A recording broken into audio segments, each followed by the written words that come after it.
2010 में 11 मर्डर्स ने असम के गुवाहाटी को हिला दिया। सब मर्डर्स का पैटर्न सेम था।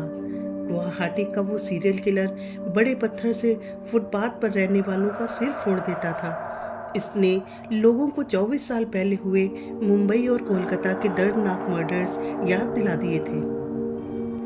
क्या स्टोनमैन लोगों के दिल को दहलाने के लिए वापस आ गया था?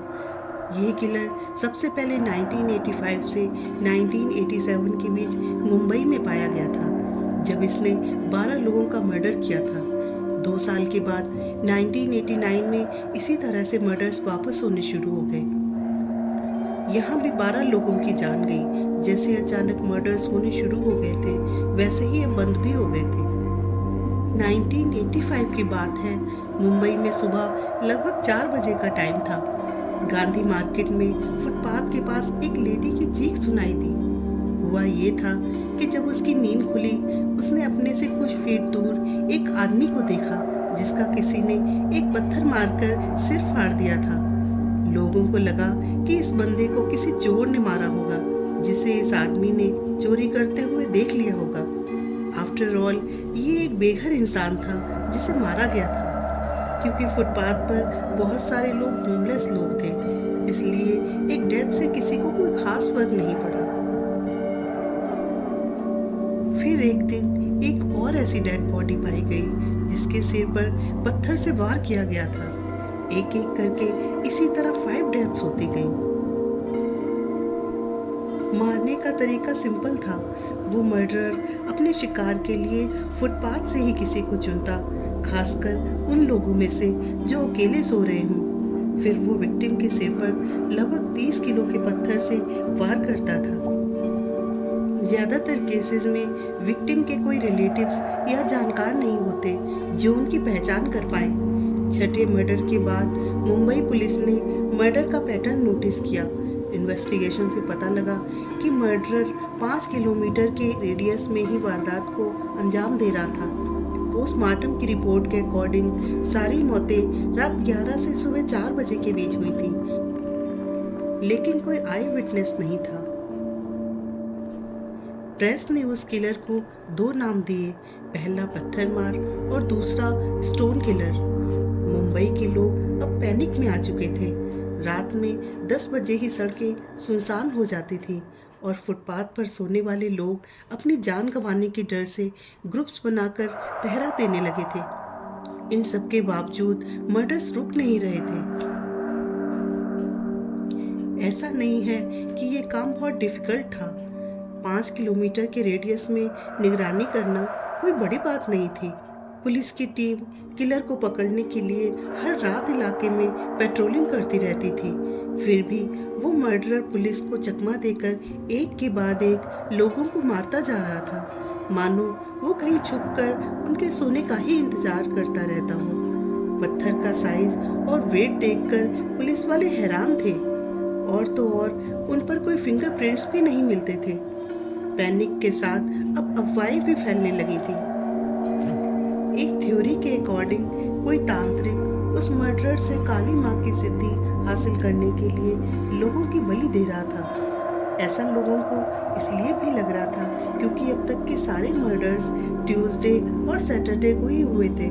ये दोनों दिन मंगल और शनि देवता के माने जाते हैं। एस्ट्रोलॉजी के अकॉर्डिंग ये दोनों इविल, डिस्ट्रक्शन और ब्लैक मैजिक से जुड़े हुए हैं। कुछ दिनों बाद खबर आई कि एक छोटे से रेस्टोरेंट के वेटर को सिर पर चोट लगने की वजह से हॉस्पिटल एडमिट किया गया है। वो भी बाकियों की तरह फुटपाथ पर ही सो रहा था और मौत का शिकार होने से बस कुछ ही सेंटीमीटर चूका था। जब उसे होश आया तो उसने पुलिस को अपने एनकाउंटर का पूरा डिस्क्रिप्शन दिया। उस रात जब उसे एक आवाज़ सुनाई दी तो उसे ऐसा फील हुआ कि उसके कंधे पर किसी ने पैर रखा हुआ हो। जब उसकी आंख खुली तो उसने देखा कि हाथ में बड़ा सा पत्थर लिए हुए एक आदमी खड़ा था। जैसे ही मर्डरर ने मेरे सिर पर वार किया तो मैं अपनी जान बचाने के लिए वहां से भागा, लेकिन उस पत्थर का एक छोटा सा टुकड़ा मेरे सिर में घुस गया था। अब पुलिस ने अपने खबरियों को काम पर लगा दिया था। लक शायद उनके साथ था।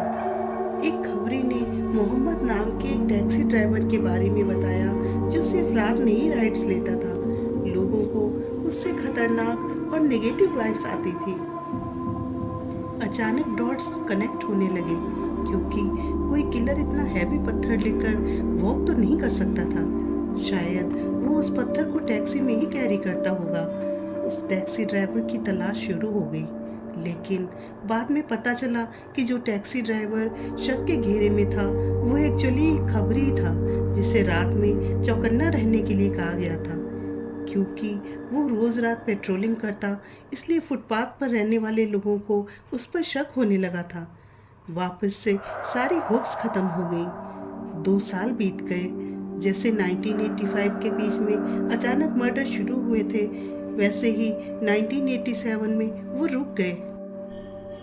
मनीष गुप्ता द्वारा डायरेक्ट की गई movie the stone man murders 2009 में रिलीज हुई थी। इस मूवी की थ्योरी बहुत कंट्रोवर्शियल रही। स्क्रिप्ट के अकॉर्डिंग वो किलर मुंबई पुलिस का एक कांस्टेबल निकला जो काला जादू करता था और उसी के रिचुअल के लिए वो होमलेस लोगों को मार रहा था।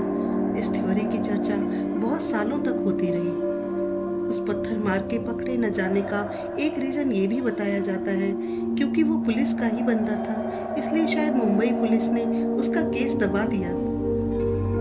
मूवी के क्लाइमैक्स में ये दिखाया गया कि मुंबई पुलिस ने अपने कांस्टेबल की इन्वॉल्वमेंट को छुपाते हुए उसे मरवा दिया ताकि इस सीरीज ऑफ मर्डर्स से जुड़े सारे राज उस कांस्टेबल के साथ ही दफन हो जाएं। और अगर ये बात सच थी तो इसका मतलब ये बनता है कि पत्थरमार मर चुका है। लेकिन मुंबई में मर्डर्स रुकने के ठीक 1 साल बाद ही कोलकाता में फर्स्ट स्टोनमैन मर्डर रिपोर्ट हुआ। इससे 3 चीजें कंफर्म हुई। ये थ्योरी कि मुंबई का पत्थरमार एक कांस्टेबल है सिर्फ एक अफवाह थी। दूसरा, वो मर्डरर कभी पकड़ा ही नहीं गया था। इनफैक्ट वो कानून से भागकर अगला शिकार करने 2000 किलोमीटर दूर पहुंच गया था।